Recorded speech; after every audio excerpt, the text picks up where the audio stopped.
Let the record state that if I were making Taylor Swift's dress for the Grammys, I would drape it and not pattern it. But for the sake of the series, and since you guys voted for it, let's break it down. I'm gonna start with a full basic bodice front and skirt because this is an asymmetrical design, and start by drafting the neckline around the bust radius, removing that top piece. Next, I'm gonna move the volume from the darts into this upper right shoulder so that I can close the darts and then also use that volume to create the pretty drape that she has going on the dress. Just for making it even, I'm gonna add one more drape here to just follow the lines of how it's draping when she's wearing it. And then I'm gonna retrace this on a new sheet of paper to fill in that extra fabric. You can see in those cuts where the folds of the fabric will be. And because we took it out of the darts, the fit will be the same. That's your top piece. For the bottom part of the skirt, I'm gonna split it because we have kind of an underneath structure and then the drape on top. First, I'm gonna remove this section that is the slit on her leg. And then I'm tracing over this overlay piece so that I can work with them separately. Once I cut this out, you'll see we have the underneath skirt and then the draped piece on top. To add in the volume, I'm gonna slash and spread this skirt in the direction of the upper left hip,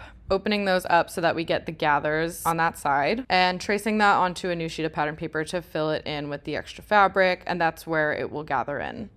On the other piece of the skirt, we have gathers going in the opposite direction. So I'm going to kind of take a similar approach as I did from the top and use the volume from the darts to create that extra gathers up on the left of the skirt. Like I said in the beginning, there's really no good reason to flat pattern this. I really would just create the internal structure and then drape on top, which I imagine is how this dress was initially created. But just so you guys can see what a flat pattern for this might look like. And because I did get quite a few DMs from people saying they actually want to try to make this dress for Valentine's Day, I figured I would show the pattern breakdown as best I could. Filling this in here with extra fabric, we're going to get the gathers on the other side of the skirt. So here's your three pieces. We have the underlayer of the skirt, the over drape on the skirt, and the piece for the top. Taylor Swift and Sabrina Carpenter actually tied on my story, so I filmed them both for you. I would also drape Sabrina's, but hers is a little bit simpler and coming up next, so make sure to follow so you don't miss it.